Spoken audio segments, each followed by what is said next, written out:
So I think we've had somewhat of a quiet UKIP week, looking at the past videos that are going to be coming out.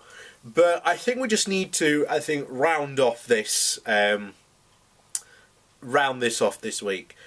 So, one of the things that I said last video is and I've been making a point continuously, is look, UKIP are a far-right party.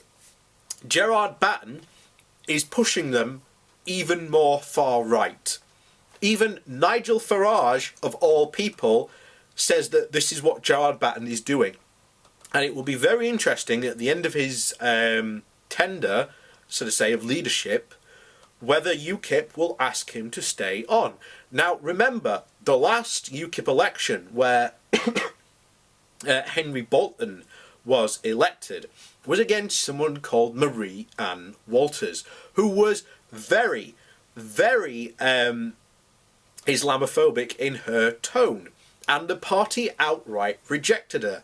However, given this rise in rhetoric, there's a stable chance that this may be the direction that UKIP goes. Now, as I said in a previous video this week, what you want to watch is, I think if you put it in YouTube,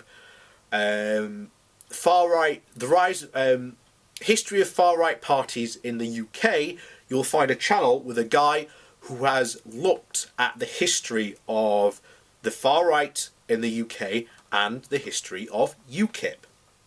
Now, it's not too far-fetched to say that, look, UKIP were treated as a completely lunatic fringe party. You can find videos on YouTube, one in particular, introduced by Patrick Moore himself. Yes, that Patrick Moore who plays the xylophone Patrick Moore, the Sky at Night Patrick Moore, is also was part of this bizarre conspiracy that UKIP used to propagate, but they don't anymore, that the European Union was a neo-Nazi post-World War II plot to take over Europe. And they would say this with a straight face. In that video, there is about a good half an hour of it devoted to espousing this belief that they had. Now, obviously, when Farage took over, he dropped a lot of this nonsense and was very hardline about what the party said they should do. But these elements didn't go away. They are still there. And Gerard Batten is one of these people. In fact, we're just going to go and read through this. This came from The Economist. So, it begins. Rape gang members are predominantly followers of the cult of Muhammad, declares the speaker in a matter-of-fact tone. The crowd gathered on Whitehall boo. The founder of their cult was himself a paedophile and kept sex slaves. He continues in near monotone. MPs are traitors, collaborators and quislings, he adds. They must be swept away. The language was incendiary. The delivery was prosaic, and the messenger was Gerard Batten, the leader of the UK Independence Party. You'll notice Sargon and Dankula have not said anything about this. You know, this is your party, guys, your party leader, the party that you've joined. So, UKIP is back after weeks of headlines and government resignations over the Conservatives' bungled negotiations to leave the European Union. The party that infected British politics with the Brexit virus is on the up. Polls put UKIP at 8%, the same as Liberal Democrats. The narrative of betrayal is driving voters back to UKIP, but they are returning to a very different party to the one they left, which is what I've been talking about. So, oh dear. So, Britain's radical right is undergoing an evolution. Mr. Batten was speaking at a rally demanding the release of Tommy Robinson, the founder of the English Defence League, an Islamophobic protest movement. Mr. Robinson was jailed for 13 months in May for contempt of court after he filmed defendants entering court during a trial that was subject to reporting restrictions and broadcasting the result to his then 800,000 strong army of Facebook followers. Under Nigel Farage, the previous UKIP built a firewall between the party and the far right. Under the current management, the lines between UKIP and its more unpleasant cousins are blurred. Mr. Batten has made support of Mr. Robinson a key plank of his leadership platform. David Kernan, a member of the London Assembly for UKIP, sums up the party's evolution. Nigel was Mr. Brexit, and now we're looking at a broader cultural agenda. Until now, Britain has been lucky in its radical parties, argues Rob Ford of the University of Manchester. Under Mr. Farage, UKIP focused on Brussels and balked at outright Islamophobia, in contrast to the likes of Geert Wilders in the Netherlands.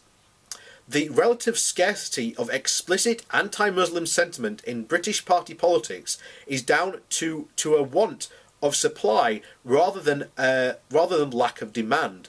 British voters are no more tolerant of Muslims than most of their European peers. Some 42% of Britons say that Islam is fundamentally incompatible with their country's views, with their country's values, and is bang on the European medium, according to Pew Research. The new UKIP has few qualms about speaking for this large minority.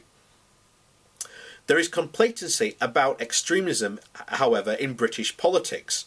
The murder of Joe Cox, a Labour MP, by a neo-Nazi fanatic in 2016 is painted by some MPs as an isolated tragedy.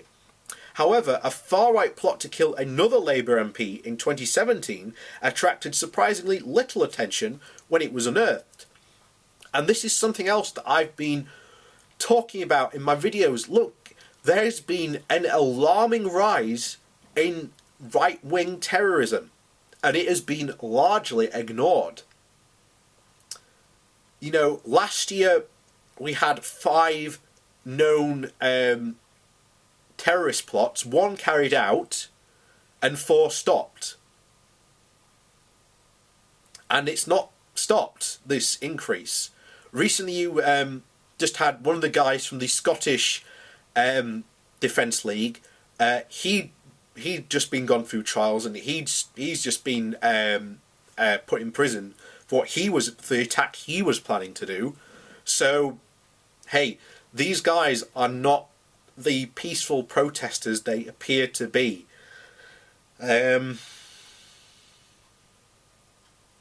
So, meanwhile, those on the fringes of the political discourse are given reams of coverage. On July the 15th, Mr. Farage used his LBC show to broadcast a chummy interview with Steve Bannon, a former advisor to Donald Trump, the godfather to the American alt-right, who argued that Mr. Robinson should be released. Mr. Robinson has become a cause for celebrate for the far-right activists across Europe and America, and UKIP is attempting to ride that wave of online support for him. Earlier this summer, a gang of YouTubers sympathetic to Mr. Robinson publicly joined the party.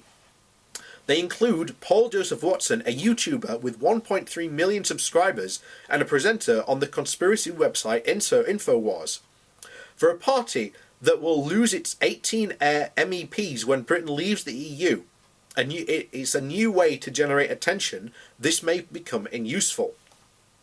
The arrival of the YouTubers also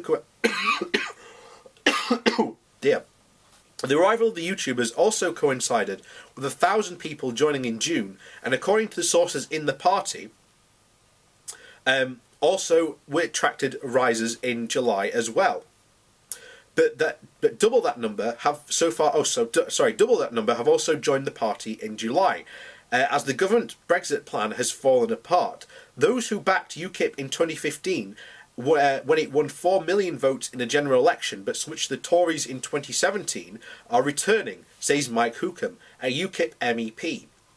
People, however, leaving the Conservatives and returning to the UKIP fold may not know quite what they have signed up for.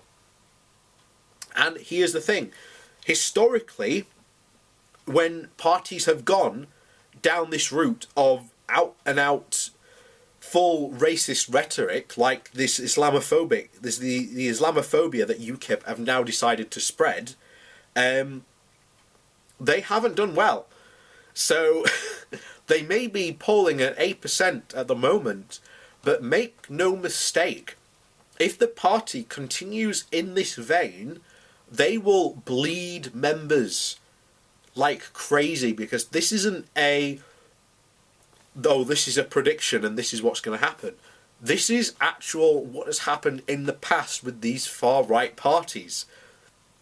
So make no mistake, this is what's going to happen. In fact, if UKIP follows the traditional pattern, what will happen next is you will get an argument in the party about how extreme and particularly what policies they want to implement against Muslims in the UK.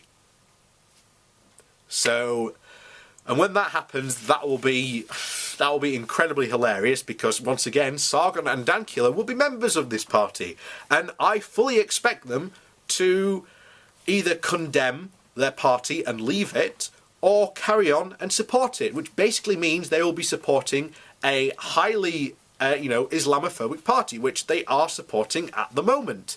So it raises the question of, are these people who joined UKIP recently, are they Islamophobic? Given the fact that this is what Batten said at that speech was the traditional line that the Islamophobes always attack Muslims on, then yeah. And of course it's the usual traditional thing, I can't be racist because I'm talking about a religion. Islam is not a race. Oh, yeah, these guys are idiots. We've said it before on this channel many times. Look, the degree to these people attacking people on their religion is because they know that it's more palatable to a lot of people to attack them on their religion than it is on their skin colour. And they know they'll get a lot more attention from it by doing that, and a lot more members by doing that, than attacking and being blatantly racist. But all you have to do is put in UKIP, racism, and you will get a litany of UKIP party members and people who stood for MP positions saying the most racist things imaginable. But there you go, that's UKIP. So I don't know if we'll talk about them next week, but we'll see. I certainly want to do some more Brexit coverage next week. But yes, so that's the end of this week. So yeah, we'll see. See you next week. Well, see you on Monday, as the case may be.